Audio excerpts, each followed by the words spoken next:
Bom, pessoal, vamos lá então continuar aqui a partir do trigêmeo. Beleza? O trigêmeo, que é um nervo misto, né? Ele é um nervo que tem tanto função motora quanto função sensitiva, né? Ele também ali vem ali por responsabilidade de inervar os músculos da mastigação e tem as ramas ali. São ali 3 ramas, né? A rama oftálmica, a rama maxilar e a rama mandibular, né? Quando a gente fala maxilar é bem específica, tá? Maxilar superior. Vamos lá. Avaliar a função motora do nervo trigêmeo, né? Primeira coisa, a gente avalia ali a musculatura, né? Essencial da mastigação. Então a gente pede para o paciente fazer uma força, né? Como se estivesse mastigando mesmo, e palpa esses músculos para a gente ver como está esse tônus muscular da mandíbula, do maxilar, beleza? Como a gente para a gente observar a resistência muscular, tranquilo? Então entra também ali dos temporais, do mazeteiro, do pterigóide. A gente faz uma avaliação, uma palpação completa dessa musculatura, tá? E a gente explora a parte sensitiva, a função sensitiva. Então, coisa simples também. Primeira coisa, a gente avalia o estímulo doloroso.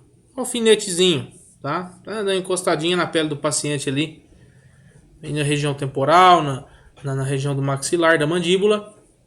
O paciente refere para você que está sentindo aquela picadinha ali. O estímulo tátil, né? Que você usa ali um isótopo ali de algodão, tá? Em cada rama, passa em cima de cada rama. E o estímulo de temperatura, pode ser água morna ou água fria, tá bom? Ou com objeto mesmo, objeto morno, objeto frio. Você que escolhe ali para fazer essa avaliação. Passa de preferência ali por cima, tá? Das ramas. Avalia-se também o reflexo de córnea, beleza? Paviozinho de algodão ali e encosta na córnea do paciente ali. Toques bem suaves e leves ali pra gente ver se o paciente fecha os párpados, né? Se ele fecha os olhos ali a cada toque daquele, para ver se o estímulo tá normal, se tá mandando essa comunicação ou não. Tranquilo? Vamos lá para o nervo facial, sétimo par, né?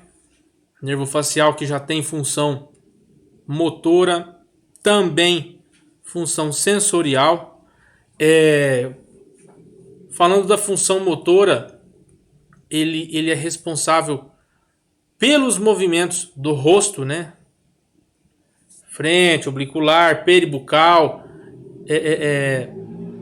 orbicular, todos os movimentos de face, né? A maior parte dos movimentos da face vem ali pelo nervo facial, ok? Então é o sétimo par. Vamos lá, parte sensorial dele. Parte sensorial dele ali, principalmente sensibilidade gustativa dos 2/3 anteriores da língua, que são responsáveis pelo sabor amargo, tá? O ácido, doce e o salgado. Beleza? Para fazer essa exploração da função motora, examinador de pé, o paciente sentado, né, frente a frente, e você pede para o paciente elevar as sobrancelhas, fechar os olhos com força. Você vai avaliar todos aqueles movimentos, né, de expressão do rosto, ok? Então você pede para o paciente abrir e fechar os olhos forte, tá? Para o paciente mostrar os dentes, né? E você observa como está a simetria. Se está assimétrico, se está simétrico esses movimentos. Se o paciente consegue exercer uma certa força para executar esses exames, né? Esses movimentos, tá? E você avalia se tá hipotônico, se tá hipertônico, se tá tudo de boa. Beleza? Vamos lá. Esqueminha aqui fácil aqui, ó, nervo facial, que se deve explorar. Tá? Então, mobilidade dos músculos do rosto, mobilidade dos músculos da cara, tá? Facial superior e inferior. O facial superior, o paciente vai enrugar a testa, né? E fechar os olhos bem forte, de uma maneira bem resistente. E o facial inferior, tá? E o paciente soprar, mostrar os dentes, para ele mover as comissuras labiais, né? Então, o paciente estirar, repuxar ali os cantinhos da boca ali, tá? De forma espontânea. Então, você avalia a parte superior e a parte inferior. Já a parte sensitiva ali, sensorial, é o gosto, né? Nos 2 terços anteriores da língua. Beleza? Então, você vai utilizar o sal, o açúcar, tranquilo? Principalmente ali, se o paciente consegue distinguir isso daí, você já consegue fazer. Se você já tem disponível ali, pelo menos um sal e um açúcar ali no seu consultório, um sachêzinho só para fazer esse tipo de exame, já é o suficiente já para você fazer uma boa, um bom exame físico nessa situação, tá bom? E aí a gente entra naquele tema da paralisia facial, tá? Então nós temos alguns tipos de paralisia facial. Temos a paralisia facial central, que ela é provocada principalmente ali quando eu tenho lesões de caráter supranucleares de distintas etiologias, tá? Pode ser por qualquer tipo de etiologia, ok? Então você tem ali geralmente, quando eu tenho essa paralisia supraventricular, você tem uma paralisia da musculatura facial inferior e muitas vezes de um lado só, beleza? Então eu tenho paralisia da musculatura inferior, tá? De característica unilateral. Só que o reflexo da córnea tá normal, beleza? E o paciente está sentindo gosto também, normal. Quem falou comigo aí?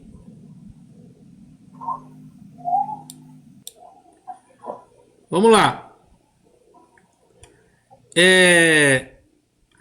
Geralmente essas lesões, elas ocorrem ali secundariamente por uma etiologia vascular, tá?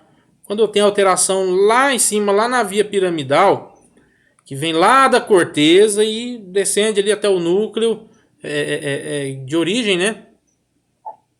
E também pode haver o comprometimento por parte de bactérias, tá? Ou infecções virais. Vai depender, beleza?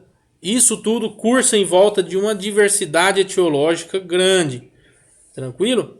Também pode cursar essa sintomatologia o paciente que tem algum tipo de tumor, tá? Algum tipo de enfermidade degenerativa. Beleza? Pode ocasionar toda essa clínica aí que a gente viu. Então a gente tem essa característica aqui, ó, tá? De uma paralisia facial de parte inferior unilateral, ok? Botaram o coitado do padre aqui também, não sei nem porquê. O padre tem uma leve paralisia. Tem. Não é tão... Não, o dele é engraçado que não é tão acentuada.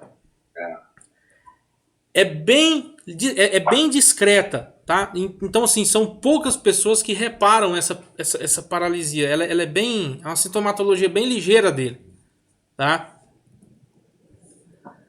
Você tem a paralisia facial periférica, que você já tem ali lesão de núcleo de origem, de origem, só que é no trajeto intracranial, beleza?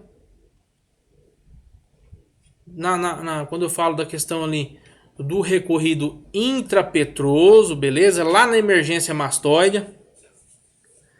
E no trajeto periférico, tá ok? Então eu tenho uma assimetria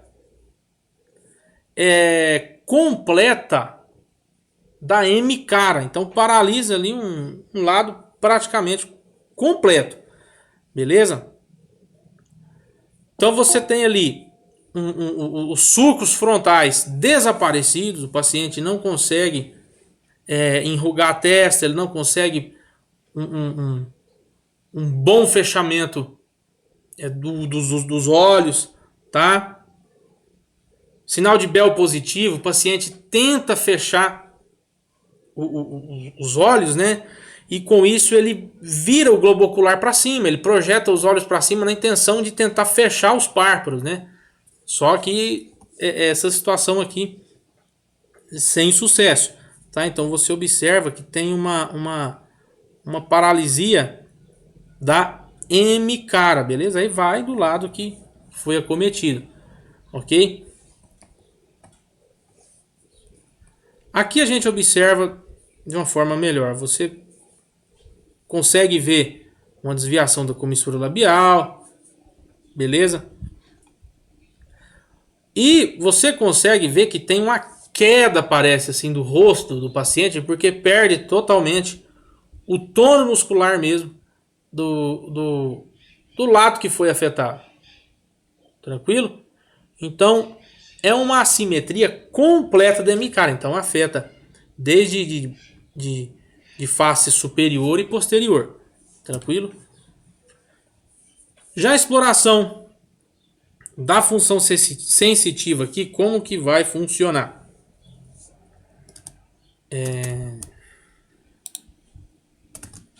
Como que vai funcionar aqui? Você pede para o paciente fechar os olhos e te mostra a língua e você vai colocar ali distintos sabores para ele distinguir. Beleza? E o paciente ele tem ali pelo menos que reconhecer os sabores básicos, né? O doce, o salgado, o amargo, o ácido, tá? Teste simplesão. Vamos lá. Falar do nervo auditivo, né? O nervo acústico ali, o oitavo par. Ele é um nervo que ele tem uma rama coclear e uma rama vestibular. Beleza? A rama coclear é a rama que está ali interligada com a parte da audição, tá? E a rama vestibular com respeito ao equilíbrio.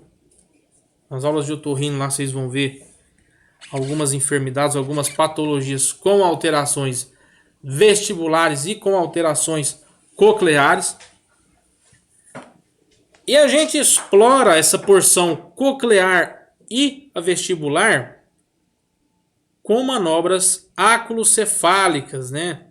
Índices de Barrani, marcha de estrela, tá?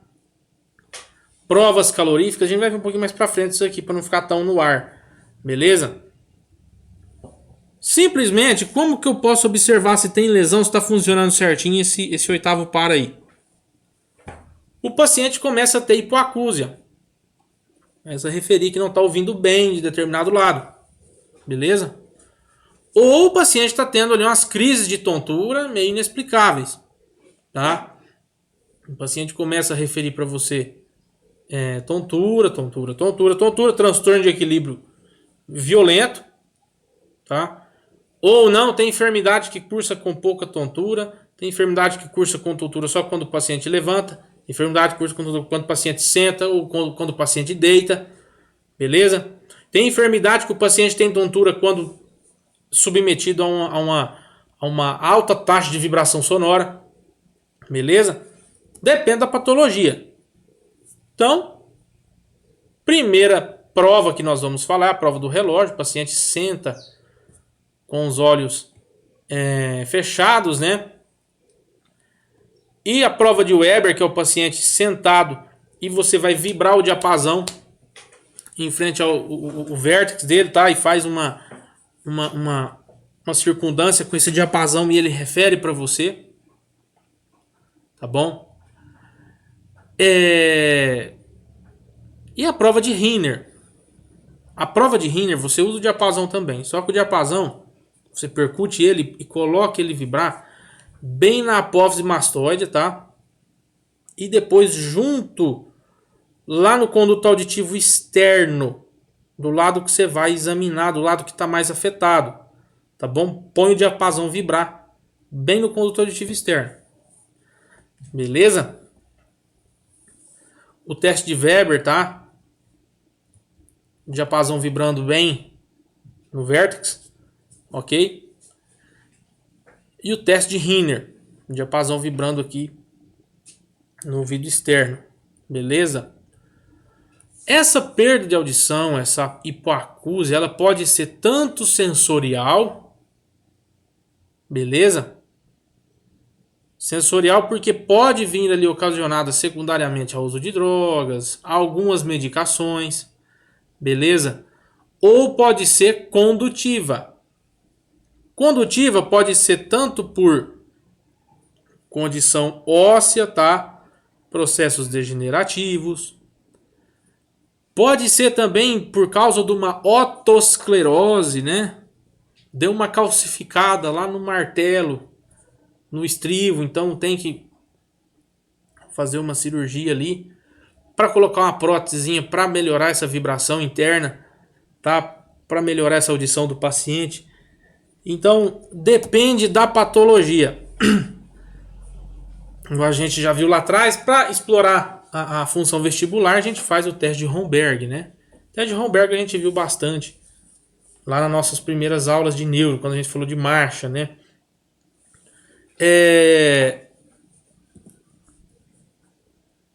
Vamos lá, prova de Romberg a gente já falou.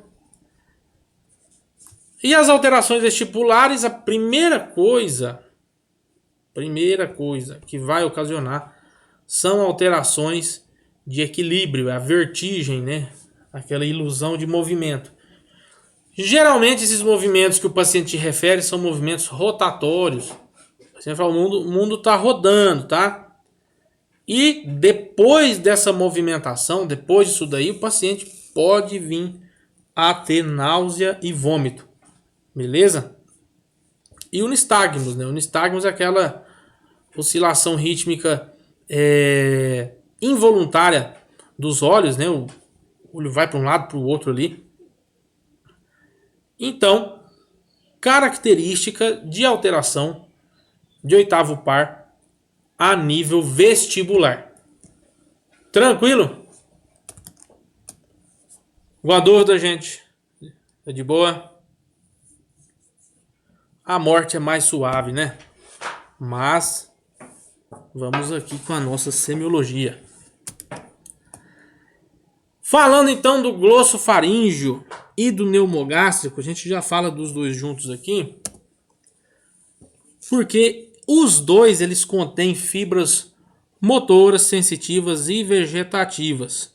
Tá? Então a gente já refere os dois juntos aqui no mesmo balaio para ficar mais dinâmico o negócio. Então, quando fala de função motora, né, eu tenho ali uma inervação ali de faringe e de palato mole, né, de paladar blando, e a função sensitiva que pega ali aquela parte, aquele terço que ficou faltando lá do nosso outro nervo lá, lembra? Que é o terço posterior da língua, ok? Nervo glossofaríngeo.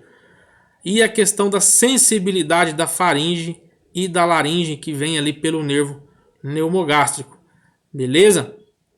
Esses dois pares você os examina de forma simultânea, beleza? Que quando geralmente se lesiona um, lesiona o outro também, tá bom? Várias enfermidades acometem já esses dois nervos ali numa pancada só. Vamos lá, o glossofaríngeo, né? Ele é um nervo ali, motor principal ali, vem ali de núcleo ambíguo, tá? parasimpático ali, motor dorsal do vago. E sensitivos, eu venho ali por núcleo solitário, núcleo espinhal do trigêmeo, tá? Aqui a gente falou de origem aparente. E a origem real desse glosfaríngeo ali vem do surco lateral do bulbo, entre a olívia bulbar e o pedúnculo cerebeloso inferior. Beleza? Pessoal, o que eu vou cobrar de vocês é a parte de exame, a parte de diagnóstico. Tá bom? Origem, tá? Isso aqui é mais pra anatomia, deixa isso pra lá. Deixa pra galera da anatomia e deixa pra neuro quando vocês forem entrar em neuro. Beleza? A SEMA eu vou focar com vocês bastante na parte de diagnóstico e de manobras. Beleza? E as alterações, quando eu tenho paralisia do glossofaríngeo, paralisia, tá bom? O paciente, a primeira coisa que te refere é que está tendo dificuldade para engolir, dificuldade para deglutir. Ele refere que não está sentindo o gosto direito das coisas, tá? Sinal de cortina de Vernet. Pede para o paciente abrir bem a boca e você observa a parede posterior da faringe, ela está contraída, ok? É sinal quando está lesionado ali o nono par. E a neuralgia do glossofaríngeo. O que é neuralgia? Dor. Beleza? Pode ser tanto por abscessos dolorosos, tá bom? Uma dor característica irradiante, né? Então ela é uma dor que irradia da face até o ouvido. O paciente vai te referir isso daí. Produzidas por tosse ou deglutição. Às vezes o paciente fala, quando eu tuço, dói, quando eu engulo, dói. Uma dor que vem da face irradia para dentro do ouvido. E na parte posterior da língua, o paciente te refere também hipogeusia. Não estou sentindo gosto na parte posterior da língua, beleza? Ou ele pode falar para você que está sentindo ageusia. Ele perdeu totalmente a sensibilidade gustativa. Tranquilo? Aí ele tá com Covid. Pois é, cara. Olha o pepino. Chega o cara no teu PS com essa clínica toda.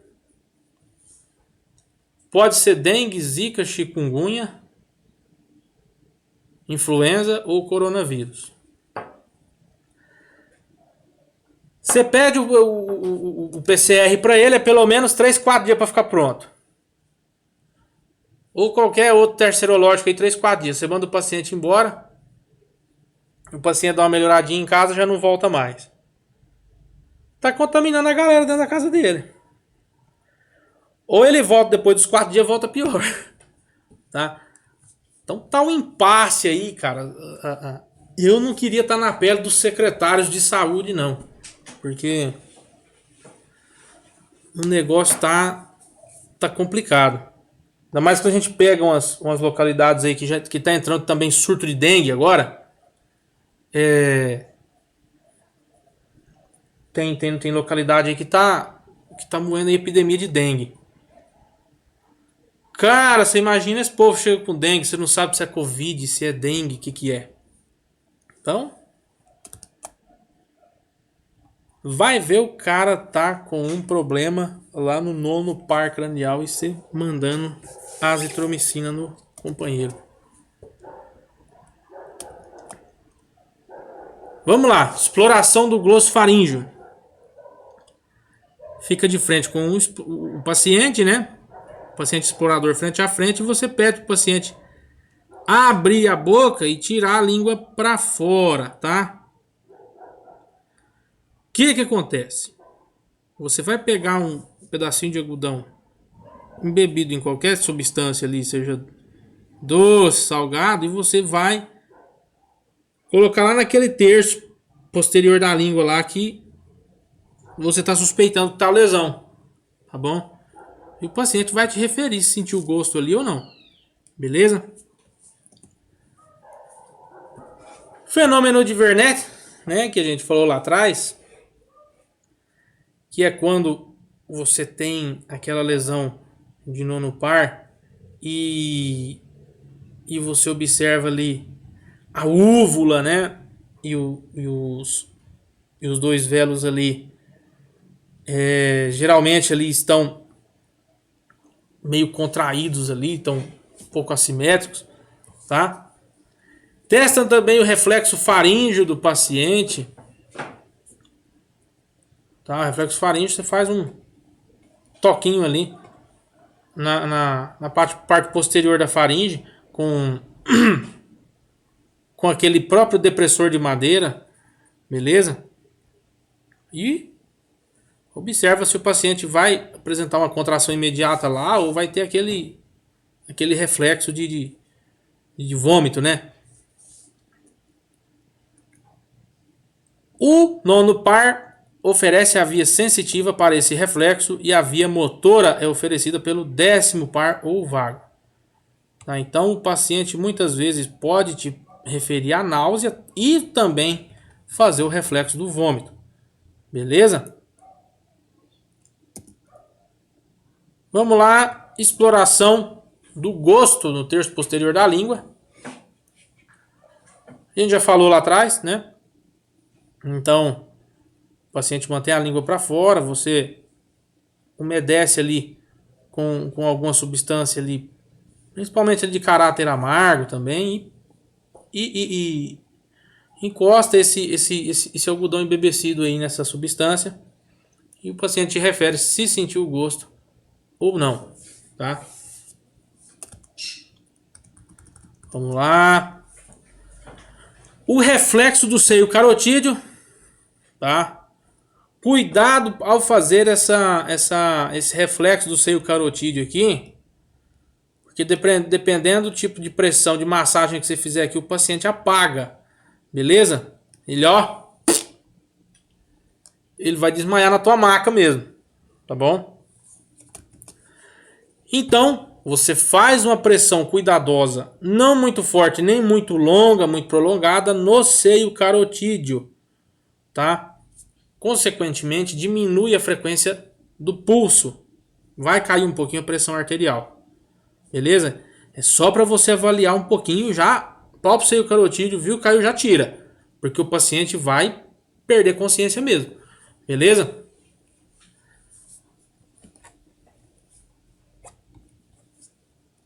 Vamos lá. Exploração do óculo cardíaco, né? Reflexo óculo cardíaco.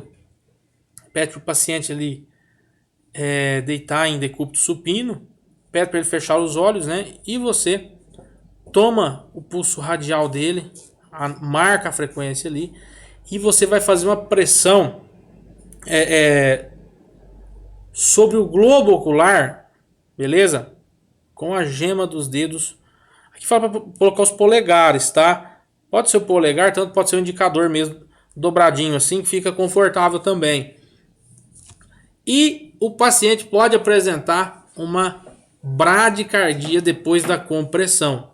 Beleza? Quanto mais forte você apertar, maior vai ser o tono vagal ali que o paciente vai te apresentar. Ok? O neumogástrico, o vago, né, o 10º par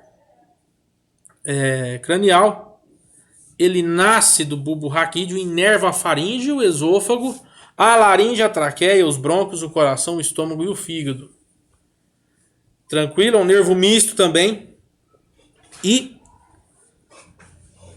a paralisia do nervo laríngeo, rama do neumogástrico ou vago, se apresenta em processos neoplásicos com compromisso de gânglio mediastínico, em aneurisma de aorta e depois da cirurgia de tireoide.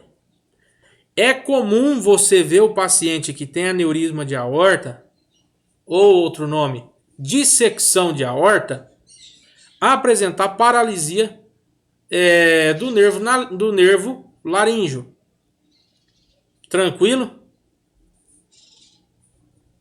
Às vezes esse paciente você vai entubar e encontra um pouquinho de dificuldade na laringoscopia, tá? Principalmente falando desse paciente de dissecção de aorta, que você tem que estabilizar ele para mandar para um centro de maior referência, para mandar para fora, ok? Você estimular esse nervo vago, ele pode dar uma parada no cidadão, né? Na hora da intubação. Dependendo, você acaba de romper teu aneurisma. Dependendo da estimulação que fizer. Já vi o médico, na hora de intubar, causar uma parada por causa dessa estimulação. Isso. Você faz uma girada no laninho por lado, em vez de descer reto, você faz uma má sedação. Aí você manda aquela lâmina 5, que é a lâmina 6, que a bicha é desse tamanho assim, ó. No paciente mais magrinho, que a face é menor, que o rosto é menor. Cara, umas estimuladas feias que dá, hein? É aquele... é até bonito de escutar. Tá? É perigoso. Se o paciente tem uma dissecção de aorta, essa dissecção tá descendendo aí, passando o cajado ali, subindo ali, vai romper mesmo. Tá? Faz aquele estímulo, aumenta o tônus ali meio brusco ali, pode romper. Vamos lá, como que eu exploro o neumogástrico, né? Ou o nervo vago? A origem real dele, né? Ele tá ali nas células do gânglio petroso, né? Que termina ao nível do trato solitário do bulbo. E a origem aparente vem ali entre os nervos craniais ali, o acessório, né? Que é o 11º, e o glossofaríngeo, que é o 9º. Bem no surco, no surco ali pós-olivar. Beleza? Tranquilo, gente?